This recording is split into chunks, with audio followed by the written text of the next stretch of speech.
ఒకసారి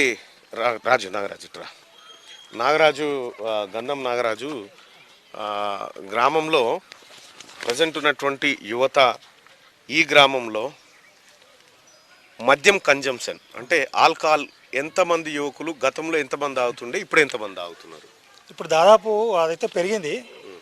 యువత మాదాపూర్ యువత నాకు తెలిసి అయితే చాలా తెలియగలరు, మనకు తెలియదు అయితే కాదు. మనం చిన్నప్పటి నుంచి చూస్తున్నాం. ఈ మట్టి ఒక ప్రత్యేకం. ఈ మాదాపురం అంటేనే ఒక స్పెషల్. ఈ చుట్టుపక్కల కాదు, ఈ తెలంగాణ రాష్ట్రంలో మంచి మంచి నాయకులు, మా మిత్రుడు నవీను, మా ఇక్కడ ఉన్నటువంటి నాయకులు అందరూ వాళ్ళ తరం నుంచి మేము వచ్చిన వాళ్ళం. అయితే ఆ క్వశ్చన్కి వస్తున్నా. ఇక్కడ ఉన్నటువంటి యువత ఏదైతే మద్యం కన్జంప్షన్కి అలవాటు పడిపోయారు, ఆ కల్చర్ అనేది పెరిగిపోతూ ఉన్నది, పాశ్చాత్య కల్చర్. ఇంతకుముందుకు ఒక పెద్ద మనిషి అక్కడ ఉంటే మేము అక్కడ పోవాలంటే భయపడిపోయేటోళ్ళం. తాగాలన్నా కానీ ఎక్కడో ఫ్రెండ్స్ వెంబడిపోయి ఆ గుట్ట వెనకాల కానీ మళ్ళీ ఏదో స్మెల్ రాకుండా వేసుకొని ఇంట్లోకి వచ్చి డబ్బు లేక వండుకునేటోళ్ళం. ఇప్పుడు అట్లా కాదు, తాగితేనే గొప్ప అనే స్థాయికి వచ్చినాం. ఓ నలుగురు కలిసి నలుగురు ముంగట పోయి మనం కూర్చొని మేము దావత్ చేసుకున్నాం అంటే ఒక గ్రేట్గా ఫీల్ అవుతారు. మందు అనేది ప్రజెంట్ సమాజాన్ని నడిపించేది మద్యం, మందు, మని, మగువ. ఈ మూడు ఎమ్ములు చాలా ఇబ్బంది పెడతాయి. ఆల్కహాల్ కన్జంప్షన్ పెరిగిపోతే వీళ్ళు ఏమీ పని చేయలేరు. వీళ్ళు అటు కుటుంబానికి ఎక్కర రాకుండా ఇటు సమాజానికి ఎక్కర రాకుండా వాడిని కేవలం వైన్ షాప్ కోసమే జన్మనిచ్చినట్టుగా వాడు దానికోసమే బతుకుతున్నట్టుగా ఈ ముఖ్యంగా మన గ్రామంలో ఆ రోడ్డు మీద వైన్స్ కాడ చూస్తే అసలు విపరీతమైన జనము. యాక్సిడెంట్లు అయితే అనిపిస్తుంది ఆడ రోడ్డు మీద. ఇప్పుడు దాంతో పాటు మందుతో పాటు ఇంకా కొంచెం కొత్త కల్చర్ ఊర్లకు ఎంటర్ అవుతుంది ఏంటంటే డ్రగ్స్ కల్చర్ వస్తుంది. డ్రగ్స్ కూడా ఇప్పుడు పిల్లలకు చెప్దామంటే ఆ పెద్దోళ్ళు మేము చెప్తా వింటాం మేము. ఇప్పుడు దురదృష్టకరమైన విషయం ఏంటంటే ఆ డ్రగ్స్ కన్జ్యూమ్షన్ అనేది కేవలం ఈ సరస్వతి నిలయమైనటువంటి మన చుట్టుపక్కల ప్రాంతాల్లో మొత్తం దొరుకుతాయి. అర్థం కావట్లేదు ఎట్లా వస్తుంది ఊర్లకు ఏందనేది అర్థం కావట్లేదు.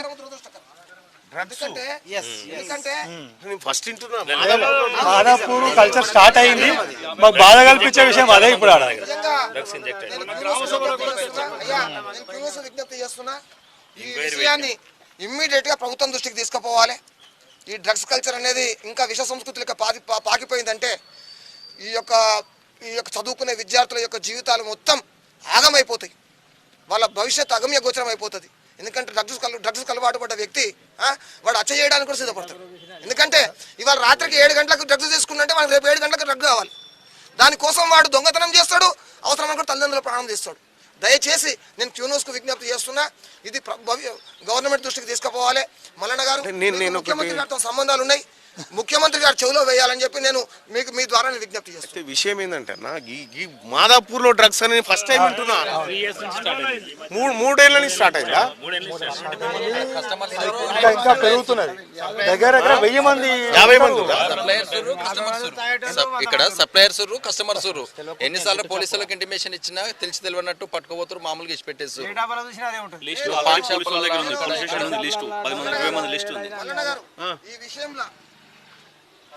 ఈ విషయంలో మనం అంతా గ్రామస్తులం అంతా కలిసికట్టుగా ఉండి పోలీసులు నిలదడానికి సిద్ధం, ఊర్లో ఎటువంటి ఆందోళనలు చేపట్టడానికి సిద్ధం. దానికి అయిన ఖర్చు మొత్తం నేను ఎక్కడి నుంచి తీసుకొని సమకూరుస్తా. ఈ డ్రగ్స్ అనేది సమూలంగా మళ్ళీ రాకుండా చేయాలని నా ఉద్దేశం. మంచి ఇనిషియేషన్ అన్న. అయితే వాస్తవానికి నాకు కూడా తెలియదు, మా గ్రామంలో ఈ డ్రగ్స్ గాంజాయి వాడుతూ ఉన్నారు పిల్లలు, ఈ చదువుకునే పోరగాలు వాడుతూ ఉన్నారు అన్నది తెలియదు. నిజంగా ఇది చాలా సీరియస్ విషయం. ఎందుకంటే 1000 మంది పిల్లలు ఉంటారు మళ్ళీ మాదాపూర్లో. యూత్ పిల్లలు 1000 మంది ఉంటారు. అంత కాదు, అసలు ఈ సిస్టమ్ కొంచెం అలవాటు అయిపోతే అది ప్యాషన్ అనుకుంటున్నారు. అది ప్యాషన్ అనుకొని రేపు పొద్దున ఏం జరుగుతుందో అర్థం కాని పరిస్థితికి. పెద్దలంటే భయం ఉండదు, విలువ ఉండదు, ఏముండదు.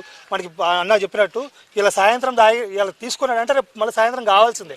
దాని గురించి వాడు ఏదైనా చేస్తాడు. ఇంట్లో అవసరమైతే పుస్తకాలు అమ్ముతాడు, తల్లిదండ్రుల మీద అన్ని అమ్ముతాడు. ఉప సర్పంచ్ అసలు దీని ఈ కంట్రోల్ ఎట్లా దీనికోసం ఆల్రెడీ మేము పోలీస్ స్టేషన్ కంప్లీట్ ఆల్రెడీ 20 మంది దొరికి మొన్న ఏమైందంటే లేటెస్ట్ గా గొర్రె దొంగతనం ఆల్రెడీ 3 సంవత్సరాల నుంచి గొర్రె దొంగతనం జరుగుతుంది మనకు తెలియదు గొర్రెలు దొంగతనం చేస్తారు. వీళ్ళు యూత్ వీళ్ళకు డబ్బులు కావాలి కదా సమయానికి ఈ ప్యారారంలో మన జగదాపూర్లో వాళ్ళు ఏంటంటే మన వాళ్ళు ప్యారారంలో సాయంత్రం 6 గంటల మళ్ళీ గొల్లకురు మళ్ళీ ఏం చేస్తారంటే 6 గంటలకు గొర్రెలు దొరలు కొట్టి ఇంటికి పోతారు 9 గంటలకు మళ్ళీ మందకాడికి వస్తారు. ఈ 2 టైంలో వాడు వెళ్ళి మందకాడి నుంచి వెళ్ళి చూస్తాడు వాడు లారీల మన కార్లలో స్కూటీ మీద వేసుకుని రోజు రెండు అమ్ముడు వాడిని ఒక 70 గోల్డ్ పోయినాయి ఒకని. ఆ విషయం ఆల్రెడీ పిఎస్లో మనం కంప్లీట్ ఇచ్చినాము.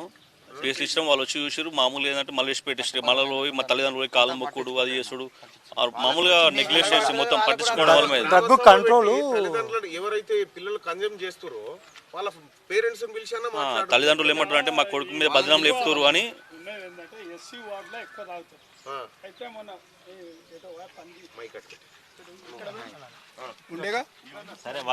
ఆయనకు చెప్పినాము అందరం పిలిచి సాగు ఆయనకు చెప్పినాము పెద్ద మనిషి కదా చూడు మరి పిల్లలు చాలా చెడిపోతే అది ఊళ్ళకి బాగుతుంది యూత్ అంతా ఖరాబ్ అయిపోతారు చూడమని ఆ పిల్లని పిలిచి ఆ పెద్ద మేతర్ని పిలిచి చెప్పినాం. ఎక్కువ అక్కడికి వెళ్ళి స్టార్ట్ అయింది. మీ కాలనీలో పిల్లలు అంటే ఇంతవరకు అయితే తెలియదు అన్న ఎవరు తెస్తారు అనేది అయితే తెలియదు. డ్రగ్స్ తీసుకుంటారు అనే విషయం మాత్రం వాస్తవం. అది మేము కూడా చాలా మంది మీద ఎంక్వైరీ పెట్టినాము. ఎంక్వైరీ పెట్టి వాళ్ళ మీద నిఘా పెట్టి చూస్తూ ఉన్నాము. ఎవరనేది ఇంకా తెచ్చే వాళ్ళు ఎవరనేది తెలుస్తలేదు. తీసుకునే వాళ్ళు తెలిసారు కానీ ఎవరు ఇక్కడికి సప్లై చేస్తారు అనే వాళ్ళు తెలిస్తే మొత్తం క్లోజ్ అయిపోతుంది. అది మెయిన్ విషయం. ఆ పాన్ షాపులు 2 పాన్ షాపులు ఉన్నాయి వాళ్ళ దగ్గర దొరుకుతున్నాయి. ఆ పాల వారి దగ్గరికే వస్తున్నాయి. అయితే మా గ్రామంలో నిజంగా నేను ఫస్ట్ టైం ఇగో నారాయణ గారు ఇదివరకు మాజీ సర్పంచ్ ఇక అంతా సర్పంచ్లు అంతా ఇన్నే ఉన్నారు. ఇక ఊళ్ళో ఎవరు లేరు ఎవరైనా ఉంటే ఇడికే రాని గ్రామ పంచాయతీ ఇచ్చిపెట్టి హై స్కూల్ కాడికి వచ్చినాం. అయితే మా గ్రామంలో కూడా సరే రాజకీయాలు అటు కాసేపు పక్కన పెడితే ఈ గ్రామం భవిష్యత్తే నాశనం అవుతుంది. ఈ డ్రగ్స్ కనుక ఇంకొక 5 ఏళ్ళు కన్జంప్షన్ జరిగితే రేపు పొద్దుగాల మాదాపూర్ నుంచి బయటకు వచ్చే పిల్లలు మాదాపూర్ నుంచి బయటకు వస్తే ఒక విఠల్ శర్మ లెక్క ఒక అయ్యగారు అవుతాడు లేకపోతే క్రీడాకారులు అవుతారు ఇటు రాజకీయ నాయకులు అవుతారు మా లెక్క జర్నలిస్టులు ఏదో ఒకటి. కానీ ఇప్పుడు రేపు పొద్దుగాల డ్రగ్స్ వాళ్ళు బయటకు వెళ్తారు. నిజంగా నాకు ఇప్పటిదాకా తెలియదు రాజు ఇది నేను ఇప్పుడు మీరు చెప్తుంటున్నా నేను సమాజానికి చాలా ప్రమాదకరం. సమాజానికి అరిష్టం. డ్రగ్ అడిక్ట్ అయిన వ్యక్తి ఎంతకైనా తెగిస్తాం. 7 గంటలకు డ్రగ్ తీసుకుంటే 7 గంటలకు వాడికి కావాలి కాబట్టి దాన్ని దాన్ని తుంచివేయాలి. దయచేసి మీకు పత్రికా విలేకరులతో సంబంధాలు ఉన్నాయి కాబట్టి పత్రికలో వార్త రావాలి. సమాజం ప్రభుత్వం యొక్క దృష్టి దీని మీద ఫోకస్ కావడానికి మీరు మీ వంతు కృషి చేయాలని చెప్పిన. అంటే SMC chairman school drop outs ఉన్నాయా? స్కూల్స్ బంద్ చేస్తారా పిల్లలు? అంటే ఈ డ్రగ్స్ అడిక్ట్ అయ్యి ఇట్లా వస్తలేరట కదా. స్కూల్ పిల్లలు కాదు యూత్స్ అంతా యూత్ అంతా రావాలి తాగాలి పోవాలి.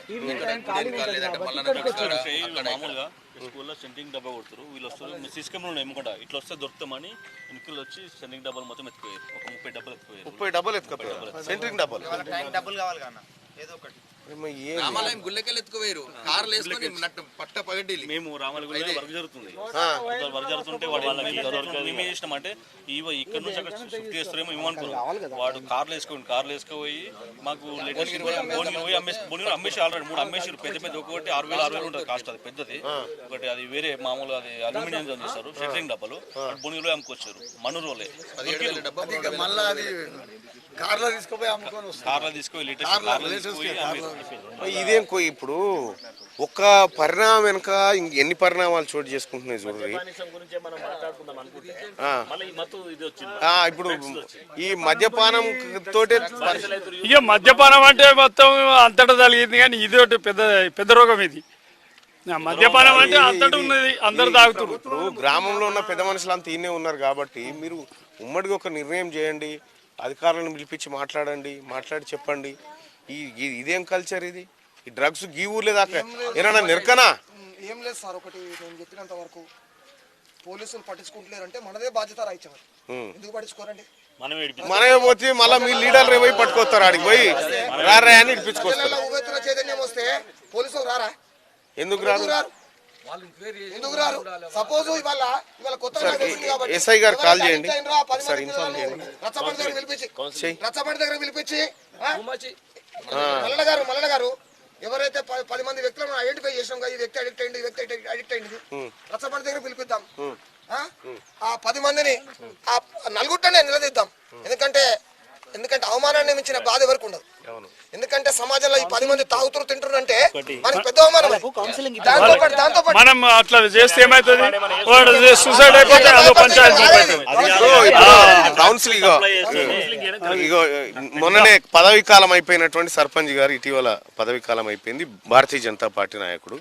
ఊర్లో ఈ డ్రగ్స్ చర్చ జరుగుతూ ఉంది. ఈ డ్రగ్స్ గాంజా ఈ పిల్లలు ఎటుపోతా ఉన్నారు. మీరు అఖిలపక్షంగా కూర్చొనన్నా మాట్లాడి ఇది ఒక ఈ ఊరుకు సంబంధించిన అంశము, ఇది మరి ఈ ఊళ్ళోనే ఉందా రాష్ట్రం అంతా తలిగిందా తెలుస్తలేదు. ఇంకా ఇందాక వచ్చిందంటే రాష్ట్రం వచ్చిందంటే స్వచ్ఛమైన ఊర్లోకి వచ్చిందంటే అది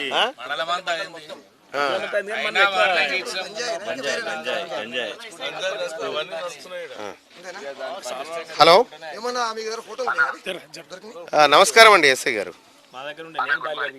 గుడ్ మార్నింగ్. ఈ మాదాపూర్లో మార్నింగ్ న్యూస్లో ఉన్నాం, నాతో పాటు మీరు లైవ్లో ఉన్నారు, మార్నింగ్ న్యూస్లో ఉన్నారు. మా ఊర్లో పిల్లలు డ్రగ్స్ గంజాయి అని చెప్పి ఇప్పుడు ఈడ అన్ని పార్టీల లీడర్లు ఉన్నారు, అందరు మాట్లాడుతూ ఉంటే అందరు అదే ఆవేదన వ్యక్తం చేస్తూ ఉన్నారు. కొద్దిగా ఈ గ్రామం పైన మీరు ప్రత్యేక దృష్టి పెట్టండి. మాదాపురం గ్రామం ఇది. మీరు ఒకసారి దృష్టి పెట్టండి, ఎందుకంటే అందరూ ఇక్కడే లీడర్లు అంతా ఇన్నే ఉన్నారు ఇప్పుడు, అన్ని పార్టీ లీడర్లు. మీకు చెప్పినా పట్టించుకుంటలేరు అని చెప్పి కొంతమంది అంటా ఉన్నారు.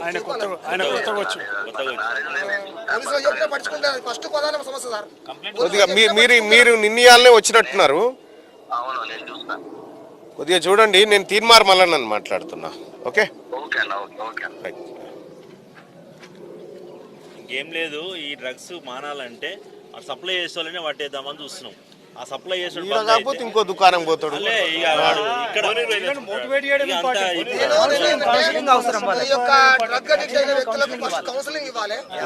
రెండోది వీళ్ళ మీద ఎవరైతే సప్లై చేస్తారో వాళ్ళని నిఘా పెట్టాలి.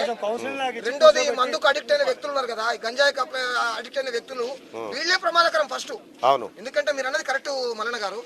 వీడు ఇక్కడ కాకపోతే ఇంకో దుకాణానికి పోతాడు. ఎందుకంటే వీడిని మార్చాలి. అవును, వీడిని మారిస్తే పరివర్తన వస్తుంది. లేకపోతే నువ్వు ఇక్కడ సీసీ కెమెరా పెడితే వాడు గోడ మించి రావట్టి.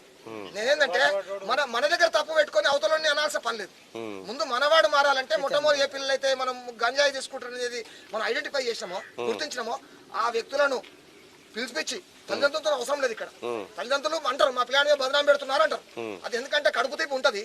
అట్లా కాకుండా ఆల్రెడీ ఈ వ్యక్తికి అలవాటు పడ్డని చెప్పి మనం గుర్తించినాం కాబట్టి ఆ 10 మంది వ్యక్తులను తీసుకురావాలి, గ్రామ పంచాయతీ దగ్గర తీసుకురావాలి. ఇటువంటి పెద్ద మనిషి ప్రముఖుల సమక్షంలో మీ సంగతి ఏంది, ఊర్లో ఉండని అన్న ఎల్లగొట్టాన ఇట్లా భయపెట్టకపోతే వాడు మారడు. ఎందుకంటే దండనం దశగుణం భవేత్. వాడిని దండిస్తేనే వాడు మారతాడు. దండన ఎవరు చేయాలి? దండన అది మనకి లేని పవర్ మనం యూజ్ చేసుకున్నాం. మీరు కూడా మీకు కూడా మీ లీడర్లకు కూడా అటువంటి వాళ్ళని ఎవరైనా పోలీసు వాళ్ళు తీసుకపోతే మీరు ఎవరు కూడా తీసుకురావద్దు, వాళ్ళని వాపస్ తీసుకురావద్దు. వాళ్ళకు కొంత శిక్ష పడితేనే వింటారు. ముఖ్యమంత్రి గారు కూడా మన అసెంబ్లీలో చెప్పిండు, రాష్ట్రంలోనే డ్రగ్ అనే పదమే వినపడొద్దు, ఆ మాటనే వినపడొద్దు అని చెప్పి ఒక కఠినమైన చట్టాలు కూడా చేస్తాం కూడా చెప్పారు. దాన్ని మనం షాక్ అవుతున్నా నేనే. డ్రగ్స్ మాదాపూర్ లో ఏందని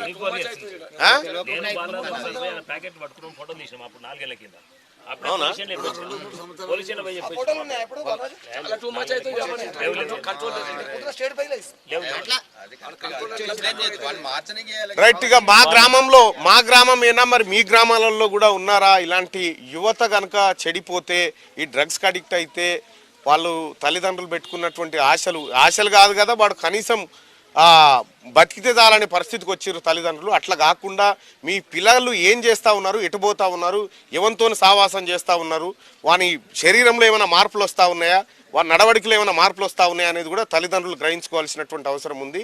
ఈ డ్రగ్ కల్చర్ అనేది ప్రతి గ్రామానికి చేరినట్టుగా నాకైతే ఇప్పుడు అనిపిస్తూ ఉంది. చూస్తూ ఉంటే మా గ్రామంలో జరుగుతున్న పరిణామాలే ఆందోళనకరంగా అనిపిస్తూ ఉన్నాయి. యువకులారా, ఈ డ్రగ్స్కి అడిక్ట్ కాకండి. ఎందుకంటే ఇక మీ బాడీ దేనికి పనికిరాదు. ఇక దేనికి పనికి రాకుండా జీవచేవమే మీరు మీ శవాన్ని మీ భుజం మీద వేసుకొని తిరిగినట్టే ఉంటుంది అన్నట్టు. కాబట్టి ఇటువంటివి చేయకండి. అది మన కల్చర్ కాదు, అది మన వ్యవహారం కాదు. మంచిగా రోజుకు 5 లీటర్ల వాటర్ తాగండి, మంచి ఆహారం తినండి, ఇవి చేయండి తప్ప నేను మా గ్రామ నాయకులకు కూడా చెప్తా ఉన్నా, ఒక్కరిని కూడా ఉపేక్షించకండి. మీరు సాయం చేసుడు బంద్ చేయరు. ఫస్ట్ మీరు సాయం చేసుడు బంద్ చేయరు. వాళ్ళు పోలీస్ స్టేషన్ పోతే వాళ్ళని తీసుకొచ్చుడు బంద్ చేయరు. ఏ తల్లిదండ్రులు వచ్చినా వీళ్ళని కూడా తీసుకొని పోరు అని చెప్పారు. కానీ ఎట్టి పరిస్థితుల్లో ఉపేక్షించకుండా. ఇది గ్రామానికి మంచిది కాదు. ఎందుకంటే కొన్ని దశాబ్దాల నుంచి ఇప్పుడు తాజా సర్పంచ్ గారు, మాజీ సర్పంచ్ గారు, ఇక్కడ మాజీ సర్పంచ్ గారు, మాజీ అందరు ఇన్నే ఉన్నారు. వార్డు మెంబర్ల కానించి అందరు ఇన్నే ఉన్నారు. మీ అందరు రిక్వెస్ట్ ఏంటంటే మన పిల్లలు వీళ్ళంతా నాశనం అయితే రేపు పొద్దుగాల చాలా ప్రాబ్లం అవుతుంది. అందుకోసం డ్రగ్స్ ఫ్రీ మాదాపూర్గా ఒక నిర్ణయం, ఒక కార్యక్రమాన్ని తీసుకొని యువతను మార్చేటువంటి కార్యక్రమం కూడా చేయాల్సిందిగా మీ అందరిని రిక్వెస్ట్ చేస్తూ ఉన్నా. వీళ్ళు మా గ్రామస్తులందరితో ఇవాళ నేను మా ఊరికి రావడానికి కారణం ఏంటంటే నేను ఒక వివాహ కార్యక్రమానికి హాజరయ్యేది ఉంది. అందుకోసమే 1-2 డేస్ మా ఊరిని చూపిద్దామన్న ఉద్దేశంతో ఇవాళ నేను మా వాళ్ళందరినీ పిలవడం జరిగింది. సో మా గ్రామంలో నేను చదువుకున్నటువంటి, మేమందరం చదువుకున్న పాఠశాల ఇదే మా పాఠశాల. మా పాఠశాలకు కానీ మా ఊరికి కానీ మేమంతా కూడా ఒక మంచి పేరు తెచ్చే ప్రయత్నమే చేసినాం. కానీ ఇప్పుడు వస్తున్నటువంటి నెక్స్ట్ లేయర్ ఏదైతే ఉందో అది ప్రమాదకరంగా ఉంది.